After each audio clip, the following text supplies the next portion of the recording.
ఈరోజు ఆంధ్రప్రదేశ్ పద్ధతి సాంఘిక శాస్త్రం 2023 టెక్స్ట్ బుక్లో 12 పాఠం సంబంధించిన ముఖ్యాంశాలు చూద్దాం. 12 పాఠం సమానత సుస్థిర అభివృద్ధి. ఇందులో 164 నుంచి 166 పేజీ వరకు పర్యావరణంపై ప్రజల హక్కులు చూద్దాం. ఆధునిక అభివృద్ధి వల్ల పెద్ద ఎత్తున పర్యావరణ సమస్యలు ఏర్పడిన అనేక ఉదాహరణలు ఈ రోజు మన ముందున్నాయి. దీనికి ఒక ఉదాహరణ ఏంటంటే పెద్ద ఆనకట్టల నిర్మాణం. దీని పరిణామాలు చాలా తీవ్రంగా ఉంటాయి. ఈ పెద్ద ఆనకట్టల నిర్మాణం వల్ల పరిణామాలు చాలా తీవ్రంగా ఉంటాయి. ఆధునిక అభివృద్ధి వల్ల పెద్ద ఎత్తున పర్యావరణ సమస్యలు ఏర్పడిన అనేక ఉదాహరణలు ఈ రోజు మన ముందున్నాయి. దీనికి ఉదాహరణ ఏంటంటే పెద్ద ఆనకట్టల నిర్మాణం. దీని పరిణామాలు చాలా తీవ్రంగా ఉంటాయి. భారతదేశంలో అతిపెద్ద ఆనకట్ట నర్మదా లోయ అభివృద్ధి పథకం. భారతదేశంలో అతిపెద్ద ఆనకట్ట ఏంటంటే నర్మదా లోయ అభివృద్ధి పథకం. ఏది ప్రపంచంలోని అతిపెద్ద జల విద్యుత్ కేంద్రాలు ఒకటి నర్మదా లోయ అభివృద్ధి పథకం. ఏది ప్రపంచంలోని అతిపెద్ద జల విద్యుత్ ప్రాజెక్టులో ఒకటి నర్మదా లోయ అభివృద్ధి పథకం. దీనివల్ల విద్యుత్ ఉత్పత్తి, సాగునీటి వసతి, వరదల నియంత్రణ వంటి ప్రయోజనాలు సమకూరుతాయని పేర్కొన్నారు. ఈ ప్రాజెక్టులో ఎన్ని పెద్ద చిన్న ఆనకట్టల వల్ల పర్యావరణానికి జరిగిన నష్టం కంటే ఎంత ఎక్కువగా ఉంటుంది? 3000 ప్రాజెక్టులు. ఈ ప్రాజెక్టులు ఎన్ని పెద్ద చిన్న ఆనకట్టలు ఉన్నాయి? 3000 ఆనకట్టలు ఉన్నాయి. దీనివల్ల విద్యుత్ ఉత్పత్తి, తాగునీటి వసతి, వరదల నియంత్రణ వంటి ప్రయోజనాలు సమకూరుతాయని పేర్కొన్నారు. ఈ ప్రాజెక్టులోని ఎన్ని పెద్ద చిన్న ఆనకట్టల వల్ల పర్యావరణం జరిగిన నష్టం కంటే ఎంత ఎక్కువగా ఉందంటే 3000 ఆనకట్టల వల్ల. నిర్మించిన ఆనకట్టలకెళ్ళి అతిపెద్ద ఏంటంటే సర్దార్ సరోవర్.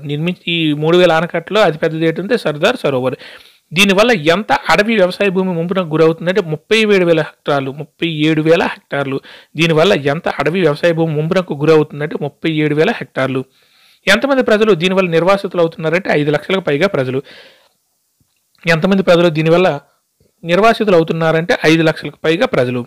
భారతదేశంలోని అత్యంత సారవంతమైన నేలలు దీనివల్ల నాశనం అవుతున్నాయి. వేలాది ఎకరాల అటవీ ప్రాంతం వ్యవసాయ భూమి ముంపునకు గురి కావడం వల్ల ఏవి ధ్వంసమయ్యాయంటే జీవ వైవిధ్యత, మానవ జీవితాలు.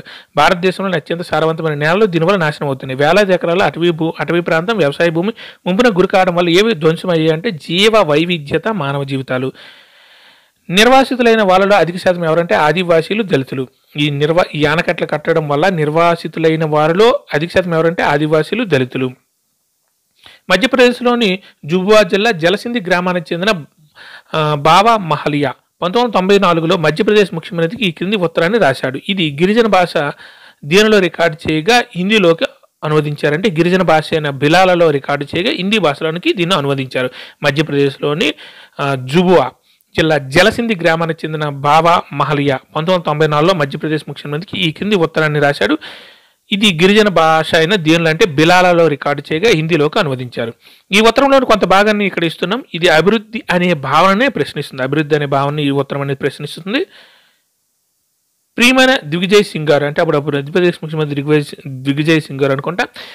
జుబ్వా జిల్లాలోని ఏ గ్రామ ప్రజలమైన మేము మధ్యప్రదేశ్ ముఖ్యమంత్రి అని మీకు ఈ ఉత్తరం రాస్తున్నాం. జలసింధి జుబువా జిల్లాలోని ఏ గ్రామ ప్రజలమని మేము మధ్యప్రదేశ్ ముఖ్యమంత్రి అని మీకు ఈ ఉత్తరం రాస్తున్నామంటే జలసింధి. మేము నదీ తీర ప్రజలం. ఏ తీరాన మేము ఉంటామంటే ఉత్తుంగ నర్మదా తీరాన.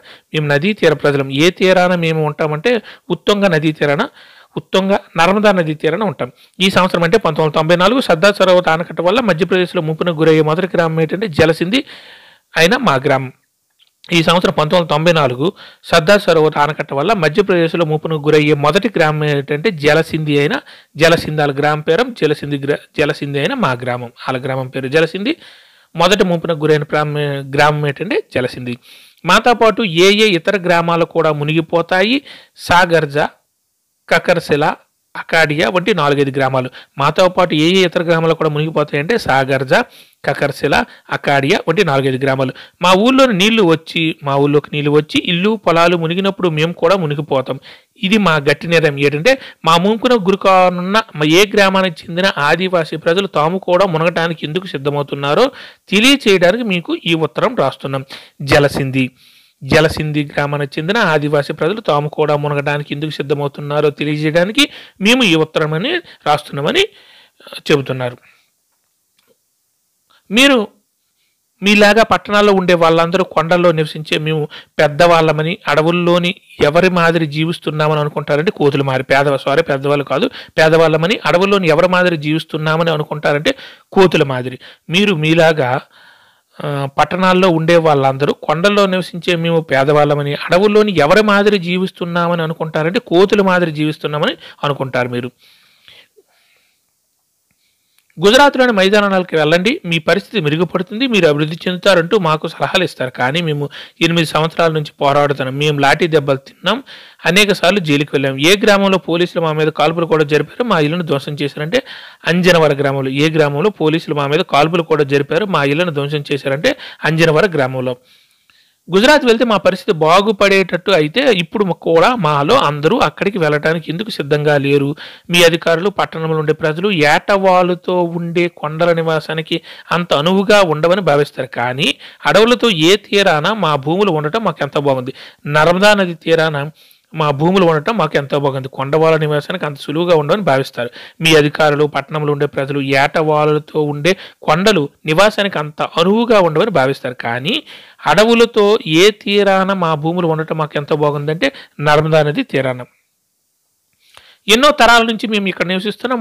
ఈ భూమి మీదే ఎవరు అడవులను నరికారు, దేవతలను పూజించారు, నేలను మెరుగుపరిచారు, జంతువులను మచ్చిక చేసుకున్నారు, గ్రామాలను ఏర్పాటు చేశారంటే మా పూర్వీకులు. ఎవరు అడవులను నరికారు, దేవతను పూజించారు, నేలను మెరుగుపరిచారు, జంతువులను మచ్చిక చేసుకున్నారు, గ్రామాలను ఏర్పాటు చేశారంటే మా పూర్వీకులు. అదే భూమిని ఈనాటికి సాగు చేస్తున్నాం. మేము పేదవాళ్ళమని మీరు అనుకుంటారు. మేము పేదవాళ్ళం కాదు. మేము ఉండే చోట మా ఇళ్లను మేమే స్వయంగా కట్టుకున్నాం. మేము ఎవరమంటే రైతులం. అదే భూమిని మేము ఈనాటికి సాగు చేస్తున్నాం. మేము పేదవాళ్ళమని మీరు అనుకుంటారు. మేము పేదవాళ్ళం కాదు. మేము ఉండే చోటు మా ఇళ్లను మేమే స్వయంగా కట్టుకున్నాం. మేము ఎవరమంటే రైతులం. మా వ్యవసాయం ఇక్కడ బాగుంటుంది. మేము నేలను దున్ని బతుకుతాం. తక్కువ వర్షాలతోనే మాకు కావాల్సిన దీనిని పండించుకుంటామంటే ఆహారాన్నంతా. మా వ్యవసాయం ఇక్కడ బాగుంటుంది. మేము నేలను దున్ని బతుకుతాం. తక్కువ వర్షాలతోనే మాకు కావాల్సిన దీనిని పండించుకుంటామంటే ఆహారాన్ని పండించుకుంటాం. ఏది మా కడుపులు నింపుతుందంటే తల్లి మొక్కజొన్న. ఏది మా కడుపులు నింపుతుందంటే తల్లి మొక్కజొన్న. సాగు భూమిలో కొంత ఊరిలోను, కొంత అడవిలోనూ ఉంటుంది. అడవి భూమిలో ఏం పండిస్తామంటే సజ్జలు, జొన్నలు, మొక్కజొన్న, బోడి, బేట్, సానీస్, కాద్రి, శనగలు, మిటికలు, మినువులు, నువ్వులు, పల్లీలు. సాగు భూమిలో కొంత ఊరిలోను, కొంత అడవిలోనూ ఉంటుంది. అడవి భూమిలో ఏం పండిస్తామంటే సజ్జలు, జొన్నలు, మొక్కజొన్న, బోడి, బేట్, సానీస్, కాద్రి, శనగలు, మిటికలు, మినువులు, నువ్వులు, పల్లీలు పండిస్తుంటాం. మాకు అనేక రకాల పంటలు ఉన్నాయి. వీటిని మేము మారుస్తూ ఉంటాం. మా ఆహారం అంతా వీటి నుంచే వస్తుంది. గుజరాత్లో ఏం సాగు చేస్తారంటే గోధుమలు, జొన్నలు, కందులు, కొంత పత్తి. మా ఆహారం అంతా వీటి నుంచే వస్తుంది, పై వాటి నుంచి. గుజరాత్లో ఏం సాగు చేస్తారంటే గోధుమలు, జొన్నలు, కందులు, కొంత పత్తి. తినడానికి తక్కువ, ఎక్కువ అమ్మడానికి ఎక్కువ ఎక్కడంటే బజారులో. ఈ గుజరాత్లో పండించేది తినడానికి తక్కువ, ఎక్కడ అమ్మడానికి ఎక్కువ అంటే గుజరాత్లో అమ్మడానికి ఎక్కువ. మేము తిండి కోసం పంటలు పండిస్తాం. ఏమి కొనుక్కోవడానికి మాత్రం అదనంగా ఉన్నది అమ్ముతామంటే బట్టలు వంటివి. మేము తిండి కోసం పంటలు పండిస్తాం. ఏమి కొనుక్కోవడానికి మాత్రం అదనంగా ఉన్నది అమ్ముతామంటే బట్టలు వంటి కొనుక్కోవడానికి అదనంగా ఉన్నదాన్ని అమ్ముతాం. మా శ్రమతో మేము అనేక రకాల ఆహార ధాన్యాలు పండిస్తాం. మాకు డబ్బుతో పని లేదు. మేము మా విత్తనాలను వాడతాం, మా పశువుల నుంచి వచ్చే ఎరువుని వాడతాం. వీటి నుంచి మాకు మంచి పంట అనేది లభిస్తుంది. మా శ్రమతో మేము అనేక రకాలైన ఆహార ధాన్యాలు పండిస్తాం. మాకు డబ్బుతో పని లేదు. మేము మా విత్తనాలనే వాడతాం, మా పశువుల నుంచి వచ్చే ఎరువుని వాడతాం. వీటి నుంచి మాకు మంచి పంట పండుతుంది. ఎక్కడ వ్యవసాయానికి చాలా డబ్బులు కావాలి, అంత డబ్బు మాకు ఎక్కడి నుంచి వస్తుంది, అక్కడ మాకు ఎవరు తెలుసు, ఏ వడ్డీ వ్యాపారస్తులు మాకు అప్పిస్తారు. గుజరాత్లో ఎక్కడ వ్యవసాయానికి చాలా డబ్బులు కావాలంటే గుజరాత్లో వ్యవసాయానికి చాలా డబ్బులు కావాలి. అంత డబ్బు మాకు ఎక్కడి నుంచి వస్తుంది, అక్కడ మాకు ఎవరు తెలుసు, ఏ వడ్డీ వ్యాపారస్తులు మాకు అప్పిస్తాడంటే గుజరాత్లో. ఏమి పండకపోతే మా దగ్గర డబ్బులు లేక మా భూములను తాకట్టు పెట్టాల్సి వస్తుందంటే మంచి పంటలు పండకపోతే. ఏమి పండకపోతే మంచి పంటలు పండకపోతే మా దగ్గర డబ్బులు లేక మా భూములను తాకట్టు పెట్టాల్సి వస్తుంది. ఇక్కడ మేము వాగులకు కాలువలు చేసి మా పంటలకు నీళ్లు పెట్టుకుంటాం. మాకు విద్యుత్ సౌకర్యం ఉన్నట్లయితే ఏది నది నుంచి పైకి నీళ్లు తోడి శీతాకాలం పంట కూడా సాగు చేసి ఉండేవాళ్ళం అంటే నర్మదా నది. మాకు విద్యుత్ సౌకర్యం ఉన్నట్లయితే ఏ నది నుంచి పైకి నీళ్లు తోడి శీతాకాలం పంట కూడా సాగు చేసి ఉండేవాళ్ళం అంటే నర్మదా నది. స్వాతంత్రం వచ్చిన 45 సంవత్సరాలు గడిచినా కానీ నదీ తీర గ్రామాలకు ఏమి లేదు, నదీ జలాలతో సాగలేదంటే విద్యుత్తు. స్వాతంత్రం వచ్చి 45 సంవత్సరాలు గడిచినా కానీ నదీ తీర గ్రామాలకు ఏమీ లేదు, నదీ జలాలు సాగలేదంటే విద్యుత్తు. మాకు అడవిలో ప్రవహించే నీళ్లు, చక్కటి మేత ఉన్నాయి. వ్యవసాయం కంటే కూడా మాకు ఏది ఎంతో ముఖ్యమంటే పశుసంపద. మాకు అడవిలో ప్రవహించే నీళ్లు, చక్కటి మేత ఉన్నాయి. వ్యవసాయం కంటే కూడా మాకు ఏది ఎంతో ముఖ్యమంటే పశుసంపద. మేము కోళ్ళు, గొర్రెలు, ఆవులు, గేదెలను పెంచుకుంటాం. కొంతమందికి 2-4 గేదెలు ఉంటే కొంతమందికి 8 నుంచి 10 ఉంటాయి. దాదాపు ప్రతి ఒక్కరికి ఎన్ని మేకలు ఉంటాయంటే 10, 20, 40 మేకలు. దాదాపు ప్రతి ఒక్కరికి ఎన్ని మేకలు ఉంటాయండి? 10, 20, 40 మేకలు. ఎక్కడి నుంచి మనుషులు వచ్చి మా కొండలో తమ పశువులను మేపుకుంటారంటే గుజరాత్ నుంచి. ఇక్కడ మేత, నీళ్లు అంత సమృద్ధిగా దొరుకుతాయి.